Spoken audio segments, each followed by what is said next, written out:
안녕하세요. 참 세상에 이런 집안도 있다는 걸 파혼하고 나서야 알게 됐네요. 제가 너무 순진했던 걸까요? 아무리 생각해도 제 전 예비 시댁이 정상적이진 않은 것 같은데 여러분 생각은 어떤지 궁금해서 글을 한번 써봅니다. 저는 1년 전 파혼한 20대 후반 여성이에요.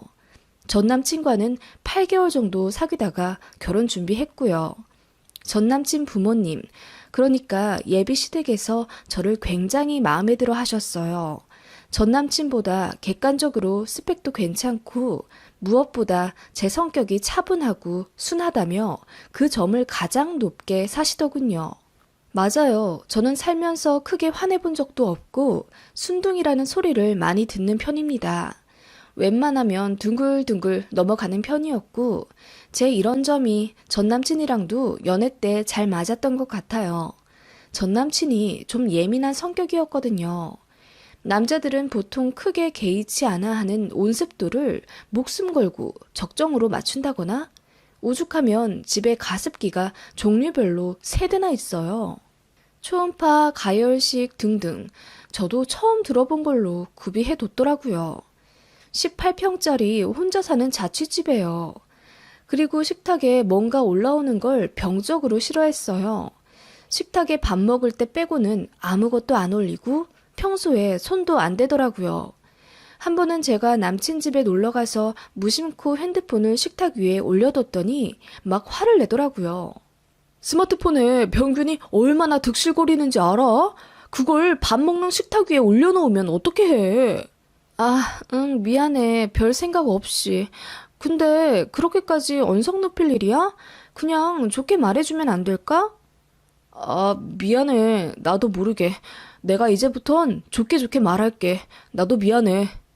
이런 식으로 전 남친이 싫어하는 포인트가 몇 가지 있었고, 그럴 때마다 싫은 티를 내며 제가 고쳐주길 바라더라고요.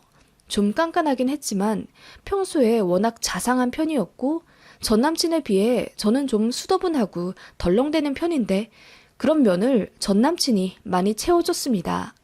그런 것 말고는 성격도 잘 맞고 무엇보다 저를 정말 많이 좋아해주는 또래에선 볼 수 없는 헌신적인 사람이었습니다. 저는 그걸 가정적인 모습으로 착각했던 것 같아요. 결혼하기 좋은 사람이요. 남친이 저보다 나이가 6살 많아서 그런지 처음부터 결혼을 전제로 만남을 가지자고 하더라고요. 남친은 진중하고 묵직한 스타일이고 집안도 꽤 부자였어요. 예비시댁이 자영업을 20년째 하고 있는데 한창 호황일 때 한 달에 1, 2억씩도 버셨다고 하더라고요. 요즘에는 많이 줄어들어 월 순수익 700에서 1000만 원 정도라고 하는데 그 전에 워낙 많이 벌어 놓으셨다 보니 건물도 있고 지방에 재테크 명목으로 아파트도 서너 채 있다고 하시더라고요. 실제로 예비시댁은 부자 동네 큰 평수에서 살고 계셨고요. 그런 면 때문에 결혼을 결정한 건 아니었지만 아무튼 그렇게 양가에서 결혼을 허락했기에 진행이 척척 되었어요. 저나 남친이나 둘 다 개혼인데 예비시댁은 굉장히 능숙하게 결혼 준비를 진행하시더라고요. 상견례도 전인데 예비시모가 저희 부모님 전화번호를 알아가시더니 저희 어머니께 전화를 하셔서는 예물 예단 그런 거 필요도 없고 저희 쪽에서 딱 결혼식, 신혼여행만 부담하면 된다고 말씀하셨다네요. 신혼집에 인테리어, 가구, 가전 전부 저희가 다 부담할 테니 괜히 유진이 쪽에서 돈 들일 필요 없습니다. 예식장이랑 스드메, 신혼여행까지만 딱 준비해 주시면 되는데 저희 제안 어떠세요? 아니, 신혼집이 1, 2억 하는 것도 아닌데 그렇게 남자 쪽에서 다 부담하면 저희가 많이 미안하죠. 괜찮아요. 그리고 예식장도 큰 거 하실 필요 없어요. 우리는 많이 안 올 거거든요. 한 20명? 아니, 20명도 안 될지도 몰라요. 유진이네만 괜찮다면 소규모로 하고 싶어요. 그렇게 해주실 수 있나요? 예비 시모는 본인네 하객들이 많지 않다며 소규모 웨딩홀을 원하신 게 다였어요. 그렇게 예비시댁의 저돌적인 진행으로 결혼 준비는 그야말로 번갯불에 콩 구워 먹듯이 착착 진행되었어요. 아직 스드메도 정하기 전이었는데 예비시댁에서 매매가 9억짜리 전세 주던 집 하나 정리했다며 거기에 인테리어, 가전, 가구 다 미리 넣어도 되겠냐 하시더라고요. 모르겠어요. 다른 여자들 같으면 본인들이 하나하나 고르고 집을 꾸미고 싶겠지만 저는 워낙에 그런 면에 무뎌요. 솔직히 저는 가방이나 액세서리도 선물 받은 것들이나 주구장창 들고 다니는 편이라 신혼 살림이나 가전 가구에도 1도 관심이 없었습니다. 그런 거 잘 고르지도 못하고요. 무엇보다 하고 있는 일이 너무 바빠서 화장실 갈 시간도 없는데 결혼 준비한다고 그런 거 고르고 앉아있을 여유가 없었어요. 그래서 예비시댁이 알아서 다 해주신다는 게 저에게는 땡큐 그 자체였어요. 남친도 이런 제 성격을 당연히 알고 있었기 때문에 저에게 부담 없이 제안했었고요. 예비시댁에서도 제가 묻어내서 좋다면서 최고급으로 해줄 테니 걱정 마라 하시더군요. 그렇게 결혼 날짜도 바로 정해졌고 그에 맞춰 예식장이랑 스드메까지 계약했어요. 신혼여행은 제 해외 출장 일정이 너무 빡빡해서 시골리고 반년 뒤쯤으로 미뤄서 아직 계약 전인 상태였고요. 아무튼 그렇게 식 3개월 전 스튜디오 촬영도 하고 청첩장까지 다 찍어서 택배까지 도착한 상황이었습니다. 상견례만 남은 상황이었고 모든 게 착착 진행되어 저도 많이 행복했습니다. 문제의 상견례 날 남친 부모님 쪽에서 강남의 유명한 프라이빗한 한정식 집을 예약해 주셨더라고요.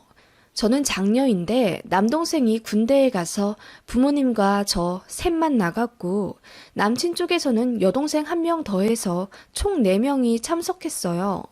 여동생, 그러니까 예비 신호 표정이 별로 안 좋더라고요. 내내 틱틱대고. 그런 모습을 예비 시모가 팔꿈치로 쳐가며 눈치 주기 바빴고요. 얘가 어제 야근하고 와서 많이 피곤해하네요. 이해 부탁드려요. 원래는 사근사근하고 잘 웃는 애예요. 얘, 신우이짓 하겠다고 사돈분들 걱정하시겠다. 하시며 예비 시부모님이 호호 웃으셨던 게 기억에 남네요.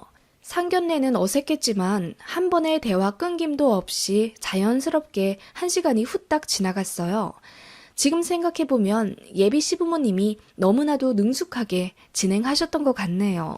결혼 준비에 필요한 것들, 예식장에서 주의해야 할 상황들, 결혼하면서 어떤 마음가짐으로 살아야 하는지 등등 장남 개혼이 아닌 것처럼 잘 아셔서 오죽하면 저희 아버지가 예비 사돈 덕분에 결혼식 아주 수월하게 하겠네요.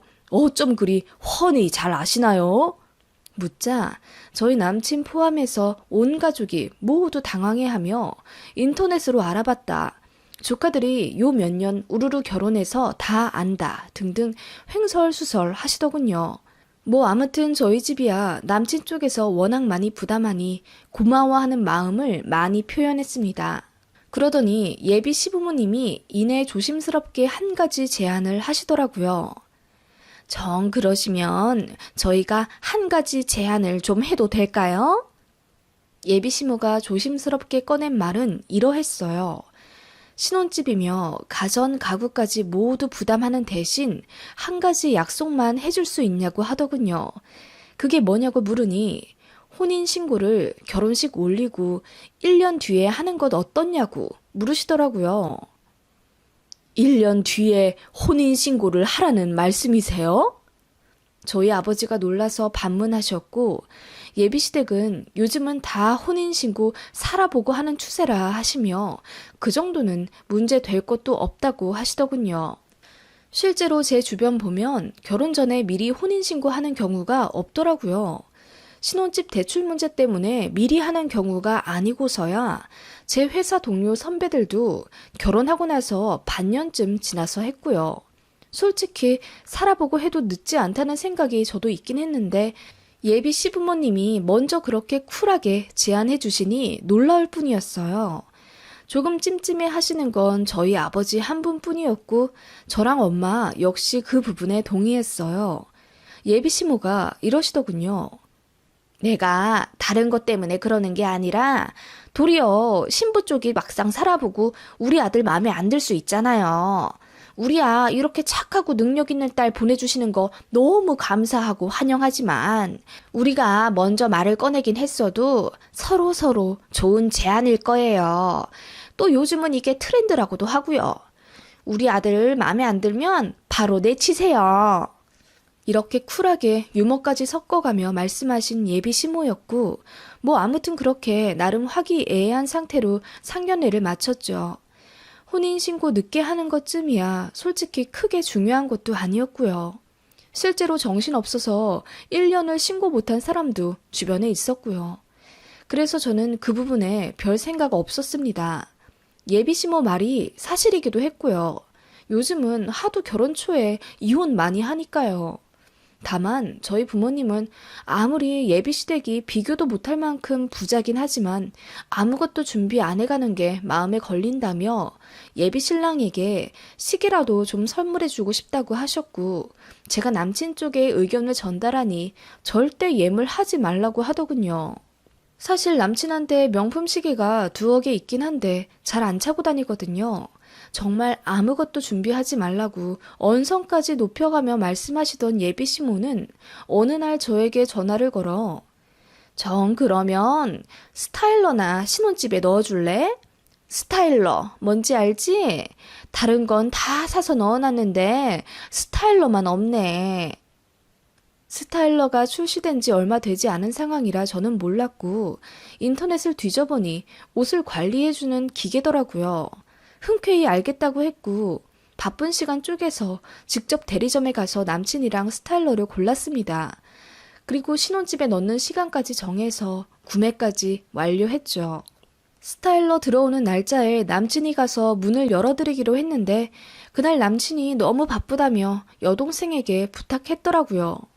여동생도 바쁜 직업군인데 저희 때문에 수고하는 것 같아 급하게 업무 일정 변경하고 저도 신혼집으로 달려갔습니다. 제가 도착하니 이미 스타일러가 설치되어 있었고 예비 신우가 옆에서 팔짱 끼고 지켜보고 있더라고요. 솔직히 상견례 때 좀 표정 구기고 앉아있던 예비 신우라 좀 조심스럽고 그렇더라고요. 그런데 그날 인상 찌푸리던 모습은 어디 가고 저랑 단둘이 있으니 굉장히 예의 바르고 공손하시더라고요. 어머, 미리 오셨네요. 죄송해요. 제가 받아서 넣었어야 했는데. 아니에요. 회사에서 차 끌고 오니 20분도 안 걸리는데요, 뭐. 시간 되는 사람이 하는 거죠. 그렇게 쿨하게 웃으며 말하던 예비 신우는 스타일러 설치 기사가 마무리하는 것까지 지켜보고 이내 나갈 준비를 하시더라고요. 저는 그 사이 신혼집을 둘러보고 있었고요. 그날 신혼집 정말 처음 봤거든요.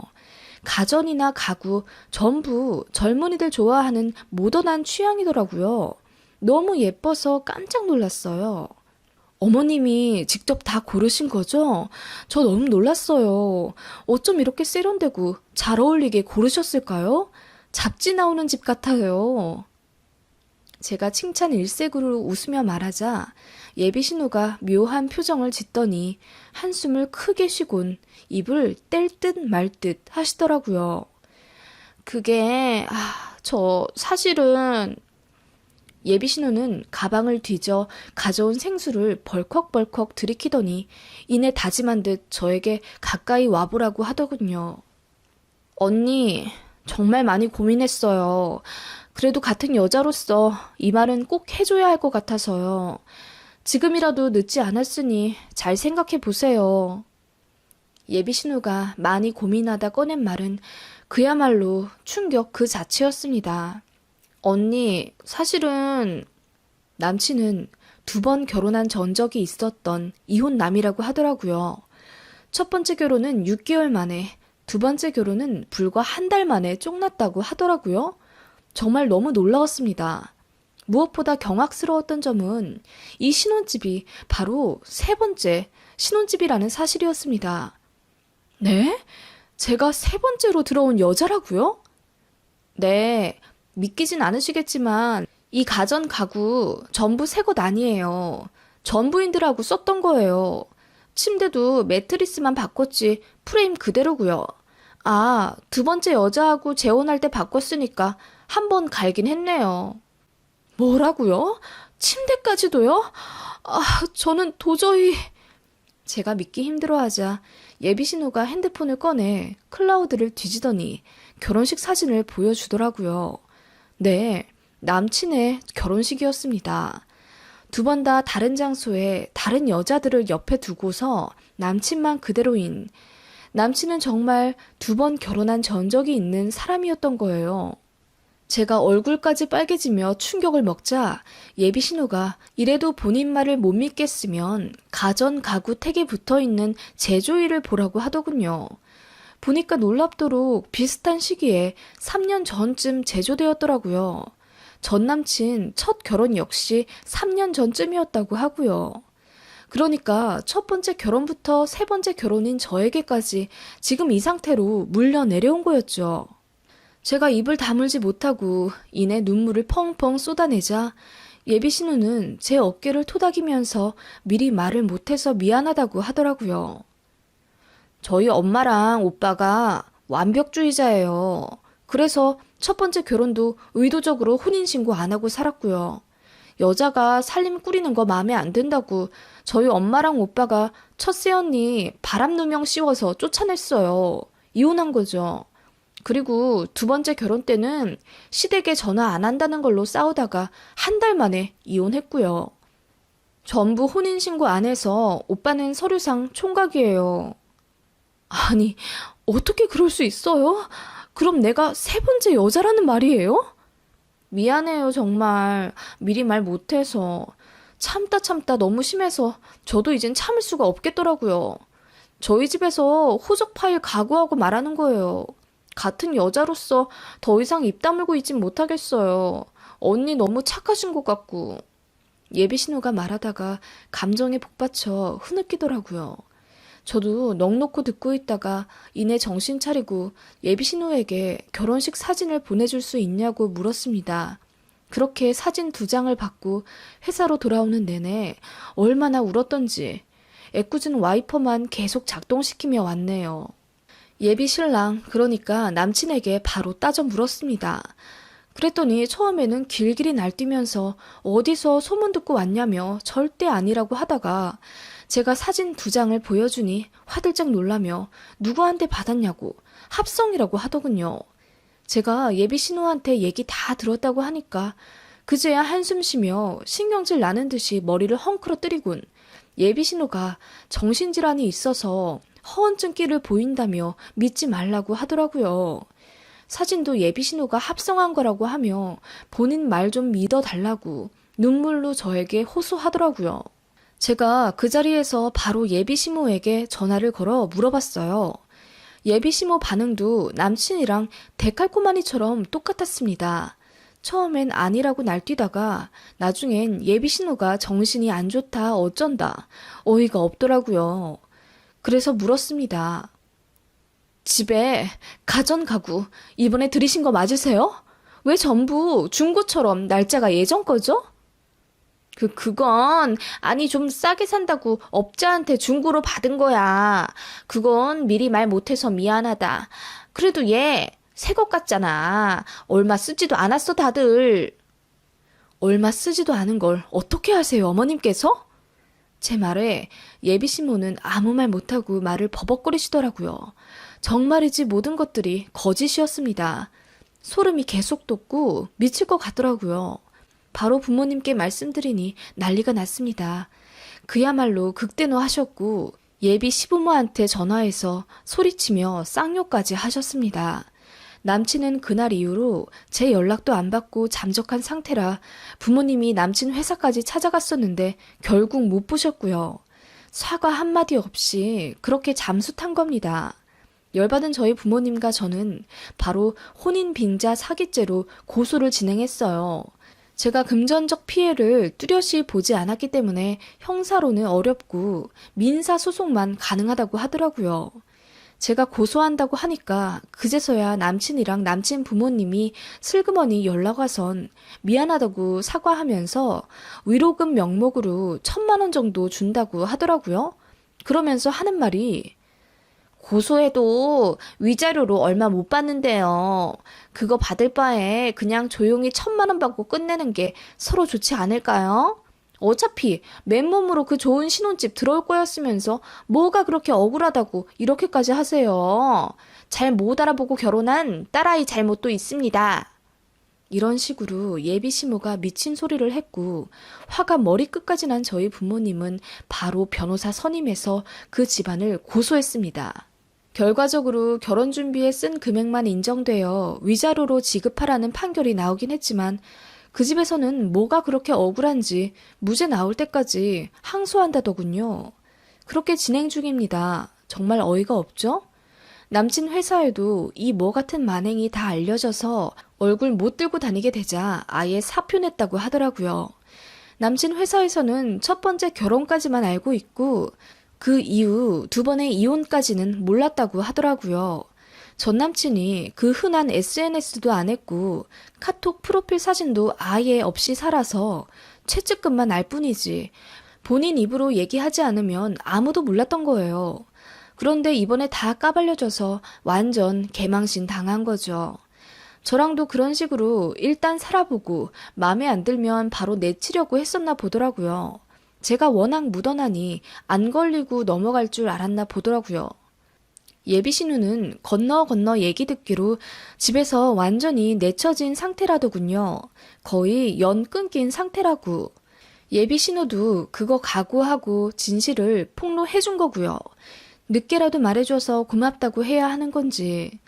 그리고 제가 신혼집 가구랑 가전을 직접 고른다고 우겼으면 파혼했을 거라고 하네요. 그게 첫 번째 테스트였답니다.